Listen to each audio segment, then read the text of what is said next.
Hello guys, welcome back to our channel Ella Angkasa tentang hukum. Mohon maaf ya, udah lama sekali kita nggak upload video tentang hukum. Dan semoga teman-teman semuanya diberikan kesehatan selalu. Jangan lupa untuk menjaga kesehatan. Terima kasih. Oke, langsung aja. Pada video sebelumnya, Ella Angkasa tentang hukum itu kan pernah memaparkan terkait bagaimana macam-macam gugatan. Maka, di pembahasan kali ini, kami akan menjelaskan bagaimana sistematika surat gugatan. Apa itu surat gugatan? Secara definitif, surat gugatan merupakan suatu surat yang diajukan oleh penggugat kepada ketua pengadilan yang berwenang yang memuat tuntutan hak dan di dalamnya mengandung suatu sengketa juga sekaligus merupakan dasar landasan pemeriksaan perkara. Lalu, bagaimana sistematika surat gugatan beserta dengan contohnya? Dalam tulisan yang berjudul Pembuatan Gugatan atau Permohonan dan Pengajuannya, Abdul Hamid Lubis memaparkan bahwa pada dasarnya formulasi gugat tidak diatur secara limitatif dalam satu pasal tertentu. Maka, tanpa mengurangi ketentuan pasal 118 HIR atau pasal 142 ayat 1-5 RBG sebagai dasar utama ketentuan formulasi yang sah menurut hukum, didasarkan dari berbagai ketentuan yang terserak. Dari ketentuan-ketentuan yang berserakan itulah ditentukan atau diketemukan formulasi dan sistematika yang tepat dan memenuhi syarat suatu surat gugatan. Apa itu formulasi gugatan? Formulasi gugatan merupakan rumusan dan sistematika gugatan yang tepat menurut hukum dan praktek peradilan. Bagaimana agar gugatan dapat memenuhi syarat? Nah, agar gugatan dapat memenuhi syarat, maka harus terdiri dari yang pertama, pencantuman tanggal gugatan. Kemudian, pencantuman alamat ketua pengadilan. Next, pencantuman lengkap dan terang nama dan alamat para pihak. Dalam hal ini disebut juga dengan identitas para pihak.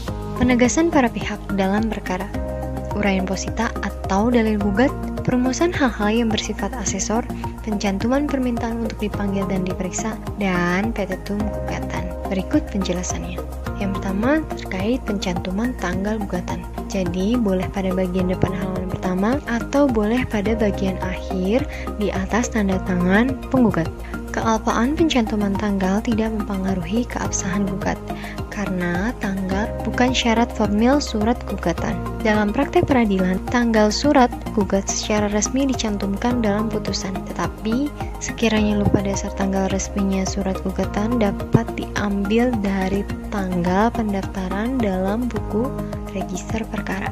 Yang kedua, pencantuman alamat ketua pengadilan. Sesuai ketentuan pasal 118 ayat 1 HIR atau pasal 142 ayat 1 RBG, surat gugatan dialamatkan kepada ketua pengadilan. Oleh karena itu, surat gugatan harus mencantumkan bahwa gugatan dialamatkan kepada ketua pengadilan. Hal ini juga sesuai dengan maksud gugatan, yaitu permintaan atau permohonan langsung kepada pengadilan agar memanggil dan memeriksa para pihak dalam pemeriksaan persidangan pengadilan.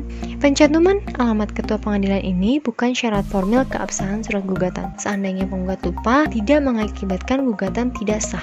Kelalaian itu dapat dianggap sudah tercantum apabila ditinjau dari segi kompetensi relatif memang tepat gugatan ditujukan kepada pengadilan yang bersangkutan. Tentunya, setiap gugat harus dengan teliti memperhatikan syarat kompetensi absolut dan relatifnya.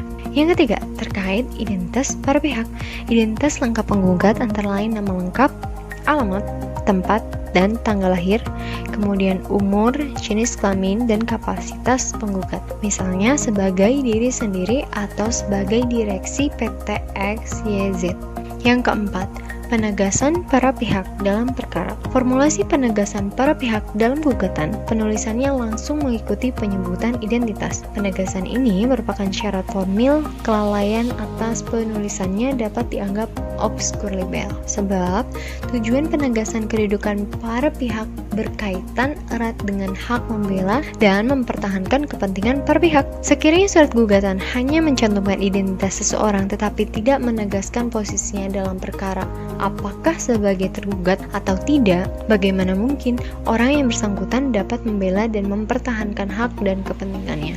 Itu sebabnya di samping dalam posita diuraikan hubungan hukum yang terjadi antara para pihak, harus ditegaskan satu persatu kedudukan para pihak dalam surat gugatan. Jika tidak, surat gugatan akan dianggap kabur. Yang kelima, uraian posita atau dalil gugat. Posita merupakan bagian yang berisi dalil yang menggambarkan adanya hubungan yang menjadi dasar atau uraian dari suatu tuntutan. Untuk mengajukan suatu tuntutan, seseorang harus menguraikan dulu alasan-alasan atau dalil sehingga ia bisa mengajukan tuntutan seperti itu. Karenanya, fundamentum petendi berisi uraian tentang kejadian perkara atau duduk persoalan suatu kasus. Posita yang memenuhi syarat memiliki dua unsur, yaitu yang pertama dasar hukum dan dasar fakta. Sebagai contoh, pada kasus perceraian, istri mengajukan gugat perceraian terhadap suami atas alasan perselisihan dan pertengkaran. Yang menjadi dalil gugat terangkai dalam dua bagian.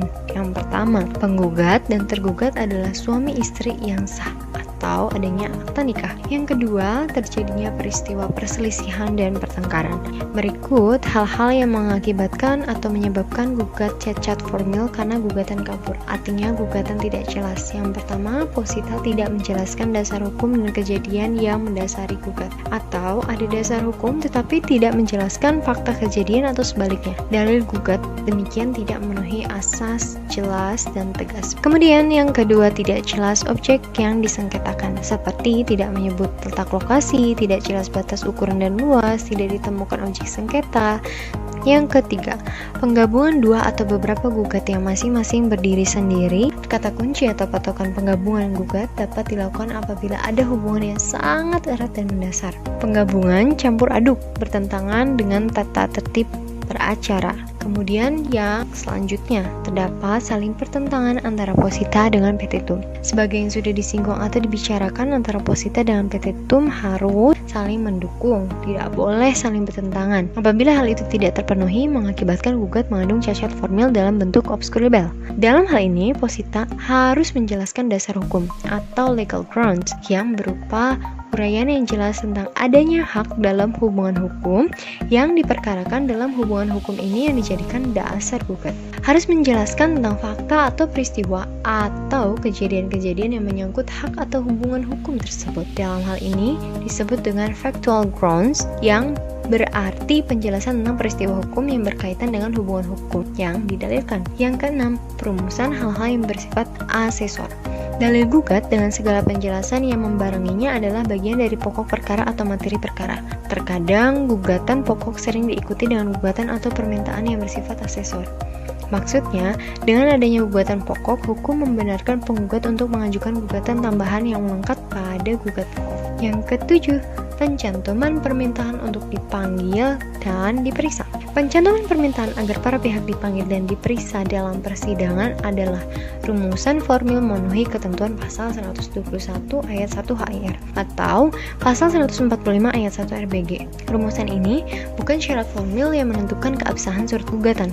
Sekiranya lalai mencantumkan, tidak mengakibatkan surat gugatan mengandung cacat. Petitum. Petitum gugat disebut juga diktum gugat. Petitum gugat merupakan kesimpulan gugatan yang berisi rincian satu persatu tentang apa yang diminta dan yang dikehendaki penggugat untuk dinyatakan dan dihukumkan kepada para pihak, terutama para pihak tergugat.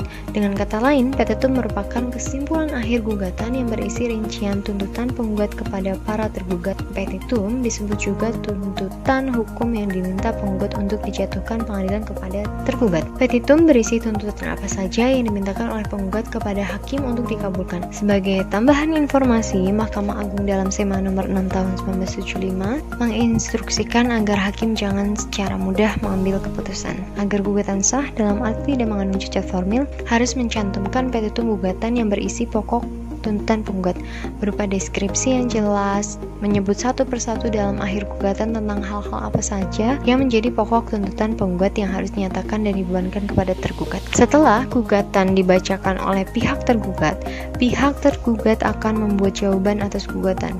Kemudian pihak penggugat akan menjawab kembali jawaban yang disampaikan tergugat yang disebut dengan replik. Terhadap replik penggugat, tergugat akan kembali menanggapi yang disebut dengan duplik. Setelah proses jawab-menjawab seperti gugatan, jawaban, replik, duplik, sidang perkara perdata dilanjutkan dengan pembuktian. Apabila dianggap perlu, dapat pula dilakukan pemeriksaan setempat serta pemeriksaan ahli. Setelah tahap pembuktian, majelis hakim kemudian bermusyawarah untuk merumuskan putusan. Hakim tidak diizinkan menjatuhkan putusan atas perkara yang tidak digugat. Well guys, that's all tentang sistematika gugatan. Adapun contoh secara realnya seperti ini.